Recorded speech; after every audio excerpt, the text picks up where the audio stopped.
Hello दोस्तों, नमस्कार। RJ Hindi कहानी में आपका बहुत बहुत स्वागत है। दोस्तों, कहानी का पूरा आनंद लेने के लिए वीडियो को लास्ट तक देखें। अगर कहानी पसंद आए तो चैनल को जरूर सब्सक्राइब करो और वीडियो को लाइक करें। तो दोस्तों चलिए शुरू करते हैं। धड़कते हुए दिल से मानसी ने सोशल में प्रवेश किया और उसकी निगाहें चारों तरफ किसी को ढूंढ रही थी कि उसने ग्रे टी शर्ट और ब्लू जीन्स में बैठे हुए रितेश को पहचान ही लिया। रितेश अपने मोबाइल में व्यस्त था। मानसी को समझ नहीं आ रहा था कि कैसे पहल करे। फिर भी धुक धुक करते हुए दिल की धड़कन को संभालते हुए और रितेश के सामने खड़ी हो गई और धीरे से बोली, हेलो रितेश, पहचाना मुझे? रितेश एकाएक अचकचा गया और हंसते हुए बोला, और कौन होगा मेरी फेसबुक परी मानसी के अलावा। रितेश की इस बेफिक्र हंसी के साथ मानसी की हिचकिचाहट भी दूर हो गई और वो जैसे ही बैठने के लिए कुर्सी खिसकाने लगी कि रितेश एकाएक उठा और उसे कुर्सी पर बैठाते हुए बोला, मैडम बैठिए और फरमाइए कैसे लगा हूं मैं आपको। मानसी हौले से मुस्कुरा दी। क्या जवाब देती? रितेश शरारत से बोला, मानसी तुम्हारे गाल 16 वर्षीय लड़की की तरह गुलाब की तरह खिल रहे हैं और तुम तस्वीर से भी ज्यादा खूबसूरत हो। मानसी ने पलके उठाकर रितेश की तरफ देखा तो रितेश भी उसकी तरफ देख ही रहा था। दोनों की नजरें टकराई और दोनों फिर मुस्कुरा दिए। मानसी को कुछ समझ नहीं आ रहा था कि क्या करे, तो वो अपने स्टेप कट बालों से खेलने लगी। उसने नीली स्कर्ट, लाल कुर्ती पहनी हुई थी और साथ में थी कान में बड़ी बड़ी चांदी की बालियां और हाथों में चांदी की चूड़ियां। 40 वर्ष की होने के बावजूद भी 30 वर्ष से ज्यादा की नहीं लगती थी। भगवान ने उसे कुछ ऐसे ही शारीरिक गठन दी थी। उधर रितेश भी अपनी आंखों से मानसी के सौंदर्य को पी रहा था। वो 44 वर्ष का एक हंसमुख इंसान था, जिंदगी को जिंदा दिली से जीने वाले। पत्नी से 1 वर्ष पहले तलाक ले चुका है। रितेश भारतीय होकर भी यूरोपियन सोच रखता था। उसकी बहुत सारी महिला मित्र थी जिन्हें वो जब तब मिलकर अपनी जिंदगी रंगीन करता था। रितेश और मानसी को नहीं मालूम था कि आज की मुलाकात उनकी जिंदगी को किस दिशा में लेकर जाने वाली है। रितेश ने अपने लिए एक लार्ज विस्की तो मानसी ने अपने लिए कोल्ड ड्रिंक ऑर्डर किया। दोनों एक दूसरे से फेसबुक के द्वारा परिचित हुए थे, फिर और भिन्न प्रकार के माध्यमों से चैटिंग करने लगे थे। एक माह के भीतर ही रितेश मानसी से मिलने के लिए बेचैन हो उठा था, क्योंकि वो उसकी और महिला मित्रों से थोड़ी भिन्न थी। उसमें अभी भी वो मध्यम वर्गीय नारी सुलभ लज्जा थी और साथ में थी आधुनिक सोच, चीजों को अपने ही तरीके से देखने की क्षमता। रितेश मानसी को कंफर्टेबल बनाने की पूरी कोशिश कर रहा था। मानसी के हाव भाव से रितेश को ऐसा लग रहा था जैसे वो पहली बार ऐसे किसी से मिलने आई हो। खाना आ गया था, पर रितेश ने देखा कि मानसी की आंखों में से टप टप आंसू बह रहे हैं। वो धीमी आवाज में बोला, क्या हुआ मानसी, तुम ठीक तो हो? मानसी कुछ ना बोली, पर उसकी आंखें गीली थी। रितेश मन ही मन चिढ़ उठा और थोड़ा सख्ती से बोला, मानसी ये तमाशा मत करो, सब देख रहे हैं, तुम अपनी मर्जी से ही आई हो, मैंने क्या तुम्हारे साथ क्या कोई जबरदस्ती करी है? मानसी को अपना व्यवहार खुद ही अपरिचित लग रहा था। वो अपनी मर्जी से रितेश से मिलने आई थी, पर इन रास्तों के कायदों से वो पूरी तरह अनजान नहीं थी। इन मुलाकातों का परिणाम क्या होता है उसे भली भांति मालूम था, पर फिर भी वो आज फिर से अपने आप को रितेश से मिलने से रोक नहीं पाई। उसे ये खुद नहीं मालूम था वो किस बात पर आंसू बहा रही है, अपने समाज के मुताबिक अमर्यादित आचरण पर या अपनी बेबसी और लाचारी पर। समाज के नजरों से वो अभी तक एक खोखली शादी में बंधी हुई है, एक किशोर बेटी की माँ है, पर फिर क्यों वो अपने को रोक नहीं पाती है? क्यों उसको एक पुरुष स्पर्श और साथ की चाह रहती है? उसे हर बार उसकी माँ सत्संग में उठने बैठने की सलाह देती है। बहुत बार सामने से भी उन्होंने कहा, मानसी तुमको सत्संग में जाना चाहिए, इससे तुम्हें मानसिक शांति मिलेगी। पर मानसी को समझ नहीं आ रहा था, या तो वो कुछ अलग है या समाज में औरत को किसी प्रकार की इच्छा करने का भी हक नहीं है। हाँ, वो एक खराब रिश्ते से गुजर रही है और उसका कहीं कोई समाधान नहीं है, पर अपनी भावनात्मक और शारीरिक जरूरतों का वो क्या करे? भावनात्मक जरूरतों के लिए फिर भी उसके पास उसकी सहेलियां हैं, पर शारीरिक जरूरतों का वो क्या करे? ये एक भंवर है जिसमें ना अंदर जाने का रास्ता मालूम है ना ही बाहर आने का। मानसी ने भीगी पलके उठाकर रितेश की तरफ देखा। रितेश का दिल पसीज उठा। उसे अपने पर ही गुस्सा आया कि वो हर औरत को एक ही नजर से देखता है उसने और मानसी ने भी खूब बातचीत करी है, फोन पर भी, जो हर बार मर्यादित आचरण में नहीं आती। फिर क्यों मानसी निशब्द आंसू बहा रही है। मौन पसरा रहा दोनों के बीच कुछ देर तक। जहां रितेश खाना खा रहा था वहीं मानसी खाने के साथ खेल रही थी। रितेश ने बिना कुछ बोले खाना निपटाया और दोनों पार्किंग की तरफ चल पड़े, जहां रितेश की कार पार्क थी। कार में बैठते ही रितेश अपना संयम खो बैठा और उसने मानसी का चेहरा अपने हाथों में ले लिया। मानसी ने अपनी आंखों को मूंद लिया बिना कोई प्रतिक्रिया किए। रितेश को ऐसा प्रतीत हुआ जैसे वो एक शिकारी हो और मानसी का शिकार कर रहा हो। झुंझलाकर उसने मानसी को छोड़ दिया और बोला, मैं क्या तुम्हें कोई विलेन लगता हूँ? मानसी कुछ ना बोली। अब उसका मौन रितेश की बर्दाश्त से बाहर था। वो बोला, मानसी हुआ क्या है? मानसी बोली, कुछ नहीं, मुझे लगा था कि हम एक दूसरे को समझेंगे। रितेश ने ठहाका लगाया और बोला, मानसी हम क्या कोई रिश्ता जोड़ने आए हैं? मैं तो पहले दिन से ही अपने एजेंडे पर क्लियर हूँ। हम साथ हैं बस मस्ती के लिए। मुझे तुम पसंद हो और शायद तुम भी मुझे पसंद करती हो। मानसी को रितेश की बात में कड़वाहट, बेशर्मी पर सच्चाई भी लगी। कम से कम वो प्यार के सहारे तो उसे बिस्तर पर नहीं ले जा रहा है। उसका मन कैसला हो उठा। मानसी ने अपना मौन तोड़ा और बोली, तुम सही बोल रहे हो, पर बिना भावना के तन के समर्पण का मेरे लिए कोई मायने नहीं है। रितेश हंसकर बोला, खामखा भावना को बीच में न लाओ। मैं उससे घर पर ही परेशान था, इसलिए उससे अलग हो गया। भावना रितेश की भूतपूर्व पत्नी का नाम है। मानसी को भी हंसी आ गई। रितेश बोला, ऐसे ही मुस्कुराती रहा करो, बहुत खूबसूरत लगती हो। फिर 2 घंटे तक वो कार में घूमते रहे। इस बीच वो दोनों एक दूसरे के बारे में काफी कुछ जान चुके थे। रितेश जान चुका था कि मानसी की जिंदगी बहुत उलझी हुई है। उसका पति उससे अलग रहता है। वो शायद प्यार की तलाश में इधर उधर भटक रही है। पर मन ही मन ये सोचकर रितेश को हंसी आ गई, और मिला भी तो इसे कौन, मैं, जिसका प्यार से कुछ लेना देना नहीं है। मानसी जब रितेश के पास जा रही थी तो बहुत डरी हुई थी, पर अब वो काफी हद तक नॉर्मल हो गई थी। रितेश को मानसी का भोलापन बहुत भा गया था और जाने से पहले वो बस उसका हाथ पकड़कर बोला, सब ठीक हो जाएगा, चिंता मत करना। हर रात की सुबह जरूर होती है, ये वक्त भी गुजर जाएगा। इतनी देर में रितेश ये जरूर समझ गया था कि मानसी अंदर से टूटी हुई है। एक टूटे हुए रिश्ते के कांच से वो अब तक लहूलुहान है और उसे बहुत संभल कर आगे बढ़ना होगा। एक बार मन किया वो क्यों उसके लिए इतना द्रवित हो रहा है, आगे से खुद ही बातचीत कम कर देगा। और वैसे भी उसे रिश्तों और भावनाओं में घुटन होती है। उसका पिछले कई वर्षों से बस ऐसे ही रिश्ते चल रहे हैं, जो 2-4 माह तक देह से देह तक ही चलते हैं, फिर दोनों अपने अपने घर खुश। मानसी से जब तक वो बात करता था, उसने उसकी हंसी की खनक में कभी भी अकेलेपन की आवाज नहीं सुनी थी। आज रूबरू मिलने पर उसे सच्चाई मालूम हो गई थी। उधर मानसी वापसी में सोच रही थी कि रितेश के साथ उसने दोस्ती चाही थी, दोस्त ऐसा जिसे वो अपने मन की बात कह सके।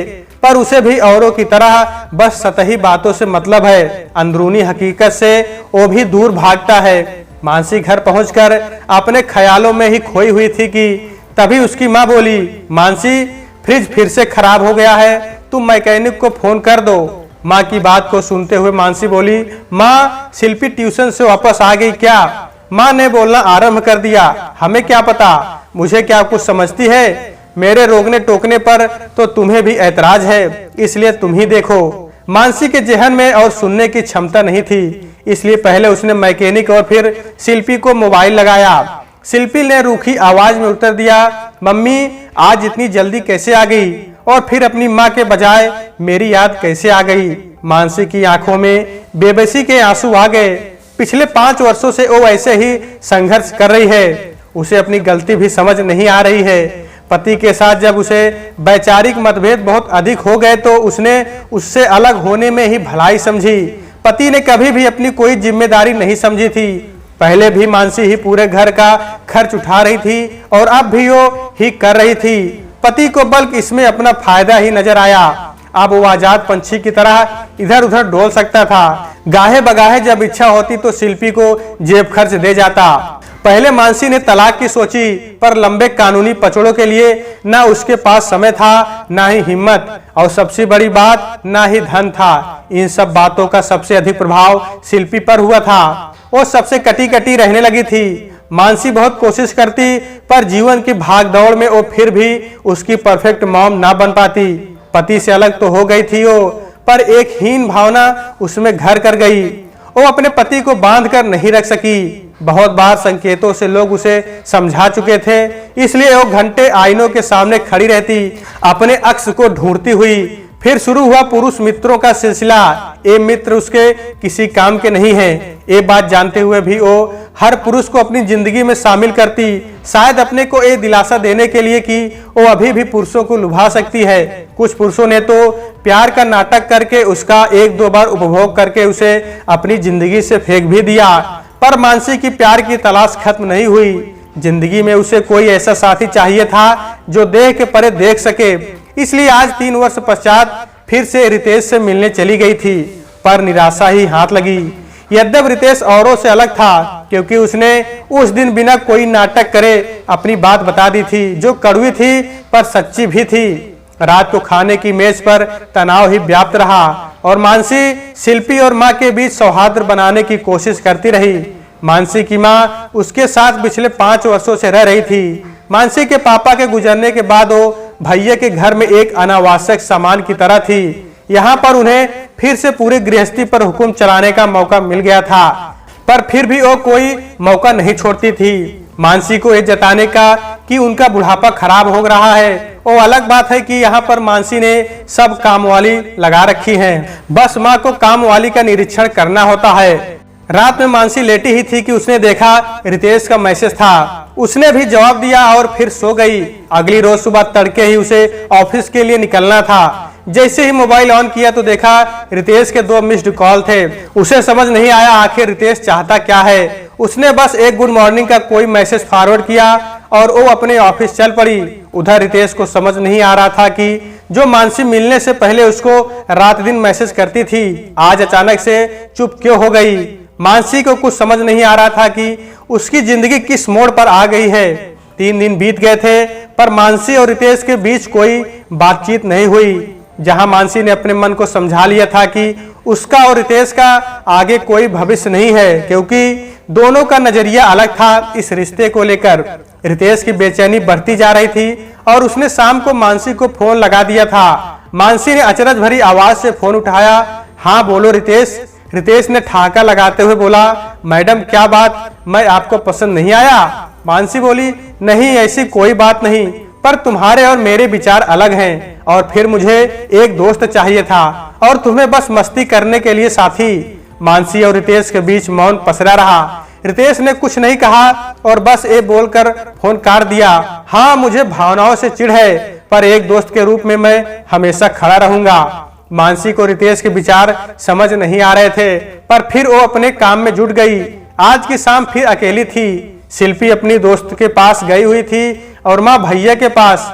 न जाने क्या सोचते हुए मानसी ने फिर से रितेश को फोन मिला लिया। उधर रितेश ने चहकती हुई आवाज में बोला, हाँ जी मैडम, कैसे याद किया मुझे। मानसी थकी हुई आवाज में बोली, रितेश एक दोस्त से बात कर सकती हूँ। मानसी की आवाज में ना जाने कैसा दर्द था कि रितेश के मुंह से बरबस निकल गया। मानसी आज डिनर पर मिलोगी, पर प्रॉमिस करो कि गंगा जमुना नहीं बहाओगी। मानसी बोली, ठीक है। मानसी ने समय के अनुकूल आसमानी रंग का कुर्ता प्लाजो पहन लिया, मोतियों की लड़ी पहन ली और मैजेंटा शेड की लिपस्टिक और गहरा काजल लगाया। अपने को आईने में देखकर वो संतुष्ट थी। दोनों एक दूसरे के आमने सामने थे और पूरे 3 घंटे तक रितेश ने बहुत ही प्यारे मेजबान की तरह मानसी का ख्याल रखा। मानसी ने देखा रात के 10 बज गए थे।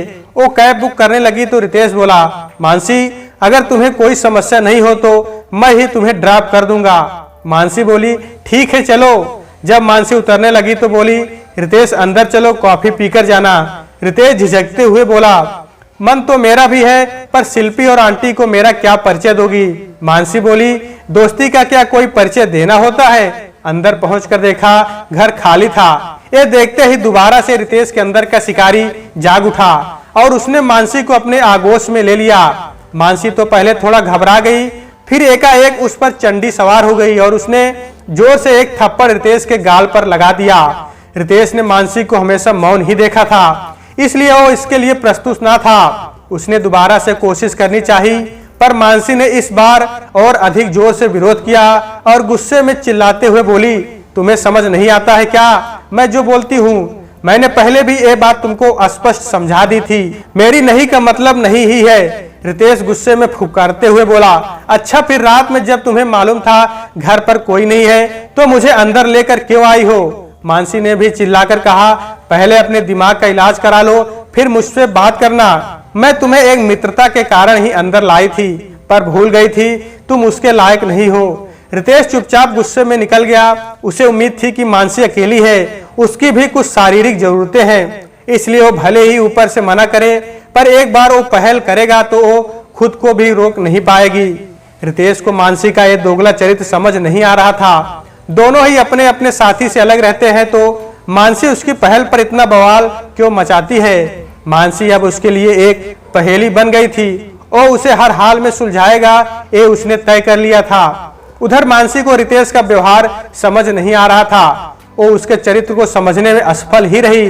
हाँ, उसे एक साथी की जरूरत थी, पर इसका मतलब ये नहीं है कि वो उसके साथ दूसरी मुलाकात में ही एकाकार हो जाए। मन ही मन वो मनन करते हुए वो सोच रही थी, शरीर की अपनी जरूरतें हैं जिसको वो नकार नहीं सकती, पर बिना मानसिक परिचय के वो किसी के साथ भी शरीर बांट नहीं सकती। कभी कभी मानसी अपने आप के लिए भी एक पहेली बन जाती। मन उसको उड़ने के लिए कहता, पर पैरों में पड़ी हुई मातृत्व और नारीत्व की बेड़ियां उसे उड़ने ना देती। क्या करे वो? शर्म आने लगती है उसे कभी कभी अपने व्यवहार से। क्यों नहीं वो और औरतों की तरह सत्संग और भक्ति में लीन हो जाती? क्यों उसका मन उसे उन राहों पर लेकर जाने को प्रेरित करता है जहां पर चलने से कांटे अवश्य ही चुभेंगे। मन की शांति के लिए उसने अपनी माँ के साथ सत्संग में भी जाना आरंभ किया। वहां पर औरतों की उत्सुक नजरों के सवालों से बचने की भरसक कोशिश करती रही, फिर भी एक दो जुमले उसके कान में पड़ ही गए। बेचारी अलग रहती है, एक जवान बेटी भी है। तभी दूसरा वह के कानों से टकराया, दिखने में तो इतनी बुरी भी नहीं है, पता नहीं पति ने दूसरी औरत क्यों रख ली है। इस पर भी चर्चा शांत हो जाती तो गनीमत थी, पर सब उसके जीवन के उलझे हुए रेशों को सुलझाने में लग गए।